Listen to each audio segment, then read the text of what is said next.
दादागिरी आम्हाला शिकवू नका, तो आमचा धंदा आहे, असं वक्तव्य मंत्री गुलाबराव पाटील यांनी केलेलं आहे. दादागिरीची भाषा आम्हाला शिकवू नका, तो धंदा आमचा आहे. असेच काही आमदार झालो नाही आम्ही. 302, 307, प्लेन चॅप्टर 151 सगळं माहिती आहे मला. ज्याच्यावर साली केस नाही तो साला शिवसैनिकच होऊ शकत नाही, हे मानणारे आम्ही कार्यकर्ते आहोत.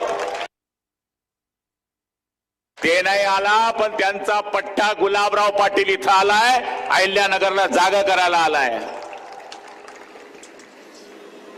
माझ्या पूर्वीच्या वक्त्यांनी या शहराच्या बाबतीतल्या समस्या सांगितल्या.